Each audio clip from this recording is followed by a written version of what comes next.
Pay parking to. Dito tinalaga yung pay parking secondary road. Pero dapat pagka pumarada tayo dito, magbayad tayo ng parking. Dyan lang. Ito parkingan. Ayun, ayun, maganda pala, no? So yung mga sasakyan dito pwede nang pumarada dyan. Uupa na lang, no? Ayun. Ayun, maganda.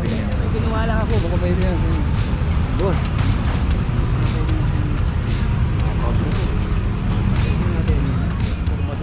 Nandiyan po, may number po dyan. Sige Pwede ako. po tawagan. Nakakuha ko na kay Ray, asan tara.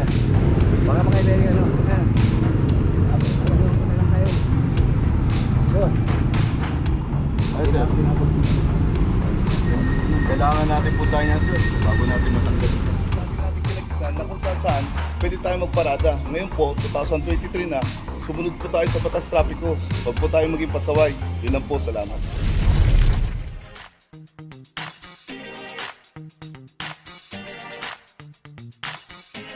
Papa Joe TV!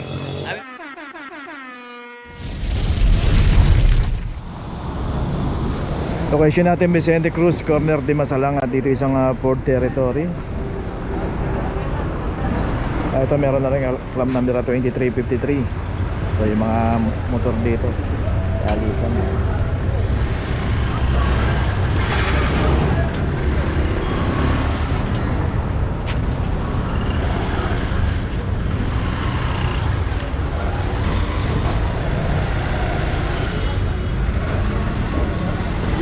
At dito isang Nissan Livina. Ito may club na rin 2314. Nagpulasan yung mga motor dito pero hindi naman sila kasama sa operation. Dito kasi priority yung 4 wheels. Pero regarding sa mga motor, meron pong nag-ooperate dyan yung towing. So meron nang notice tong dalawang sasakyan. Okay, tuloy na po tayo. Location natin Florentino Street, corner 2 Castillas. At dito isang Innova 2374. Dito rin na makita natin, ito na yung Lacson Avenue. So dito napaka-busy ng area ng Lacson Avenue ngayon. So itong kahabaan ng Florentino Street, mabuhay lane. Kaya pagka dito inabutan po tayo at walang driver, matik na po yan. Dito may mga pay parking po rito. Magtatagal tayo itong 2 Castillas Street. Yan yung kanto na yan. Pagka dyan po tayo pumarada, hanapin po natin yung parking attendant. At dyan pwede po tayong pumarada dyan kahit matagal. Kasi dito po pagka dito tayo inabot sa Florentino Street, pagka na-tiyempohan tayo walang driver, matik na po yan. At tutubusin po natin yan sa Manila City Hall. Okay, ito may notice na rin at may plastic.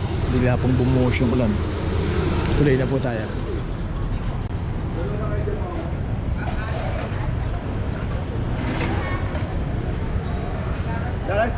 Okay, location natin Paredes Street, corner Loyola Street. At dito naman yung isang complaint ng isang parking attendant dito na hindi nagbabayad ng parking. Dito rin sa kahabaan ng Paredes Street, makita natin pay parking to. Dito tinalaga yung pay parking secondary road. Pero dapat pagka pumarada tayo dito, magbayad tayo ng parking. Dito isang Honda yung naklamp dito. 2367. At saka yung isang Fortuner.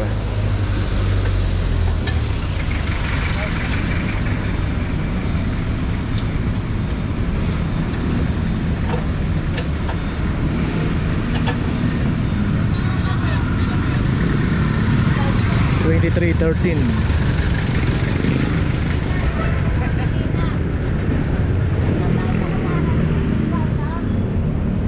So ganun po pagka nagpark po tayo dito sa pay parking, hanapin po natin yung parking attendant dito at magpa-assist tayo. Bayad tayo ng parking, magpa-issue tayo ng ticket. At yung ticket natin lalagay sa harapan, ipit lang natin sa wiper o kaya lagay natin sa loob ng dashboard yung mababasa. So ito, pipirmahan na yung notice dito.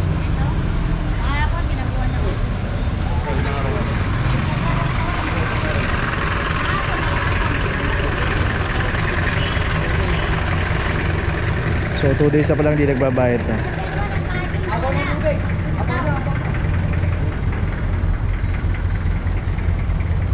So okay, yung may notice na pareho yun, lalagay na yun sa Honda.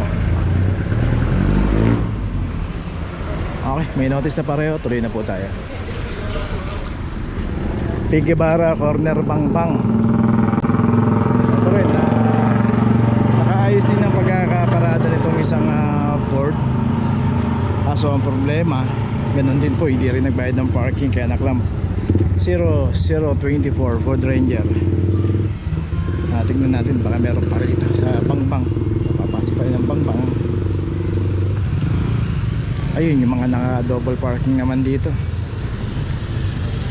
Dito maraming beses na nagkaklamp dito. Hindi natin maintindihan bakit kailangan talagang i-double parking. Siguro wala na talagang mapaparkingan. Pero kung iaayos lang talaga, magtsatsaga sila dahil total secondary road naman to. Pero yun nga, hindi po nila inaayos yung pagparada rito. Ayan, may bakante pa rito. Mas gusto nila yung naka double parking. Marami sigurong pantubos. Hilux, ito naklam na yung Hilux 2374. Innova 2369. Tol, sino ito papel? Wala lang. Ha?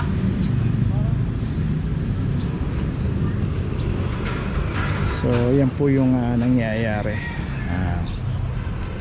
Dahil nga sa laki rin ng iniikutan ng Team Mendoza District 3 at 4.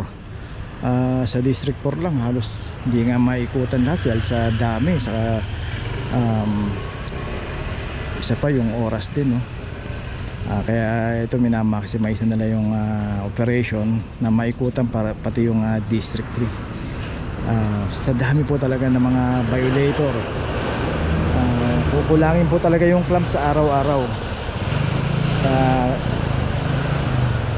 Yung mga may-ari ng sasakyan hanggang maaari, total nakabili tayo ng sasakyan, nakakuha tayo ng sasakyan, hanap natin ng magandang garahe kasi parang baby natin yan, parang anak na natin yan eh, parang asawa na natin yan, diba? Katuwang natin yan. So alagaan natin, huwag natin pabayaan.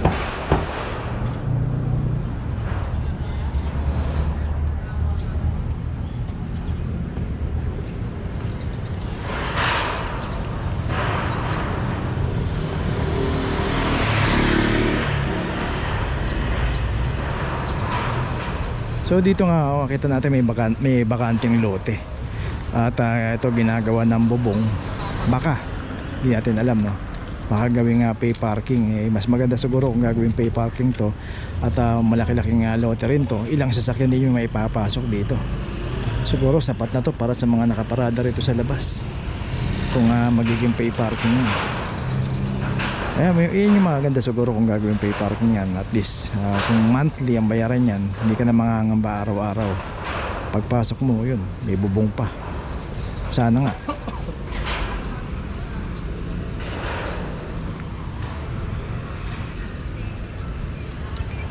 Ayan ang itsura niya, oh. Pay parking yan, boss?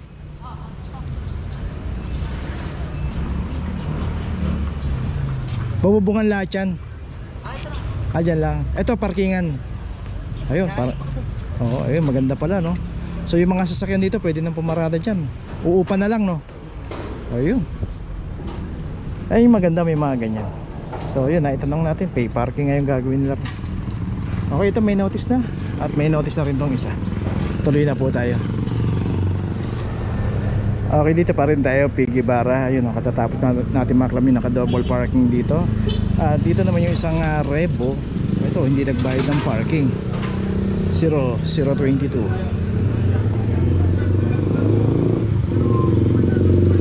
Dahil nga pay parking to, itong kahabaan ng Tigibara, bayad po tayo ng parking pag pumarada tayo. Isa pa tong Mirage, hindi rin nagbayad ng parking. 2368. Dalawang hindi nagbayad ng parking. Pero nakaayos naman yung pagkakaparada nila. Dito po kasi may naka-assign po na parking attendant. At yung mga sasakyan po rito, iniikutan niya po yan isa-isa. So nilalagyan niya ng mga ticket yan, kabisado niya na po yan. Pag may pumarada, alam niya kung babayad ito o hindi. So sa kaso itong dalawang sasakyan na to, hindi pa rin nagbayad ng parking, kaya ito tinawag na rin sa clamping. Kaya saktong-sakto may double parking doon, nakita yung parking attendant, pinaklam tong dalawang sasakyan dito.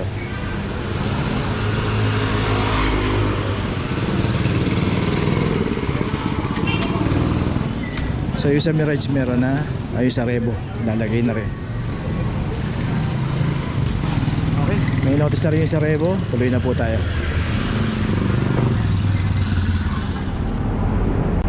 Location natin Espanya Boulevard, corner Metrica. At ito isang Ford Everest 2351. At dito rin sa kahaba ng Espanya Boulevard, ito kasi pinaradahan ng Everest sa Bangketa. So yung makikita natin yung pagkakaparada ng Vios doon, ayun nakapasok na ron. So pagka ganun ng pagkakaparada, ayan, di na po kinaklamp niya kasi kita natin yung daanan dito maluwag, nadadaanan pa. So ito kasing pinaradahan ng Everest, dapat sinagad niya ron sa gilid para hindi siya naklamp. Kaya yun naman, pagka nakaayos na yung pagkakaparada, hindi naman po inuhuli ng clamping yan. Pinuwala ako, baka pwede yan. Boss.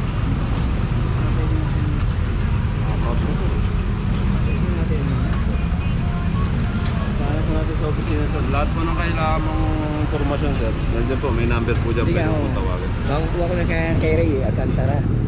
Baka makailan yung ano. Ano na lang kayo. Boss. Ay, sir. Kailangan natin po tayo yan, sir. Bago natin matanggal ito. Okay, tuloy na tayo. Okay, nandito na ngayon tayo sa opisina ng clamping, sa impounding dito sa Central.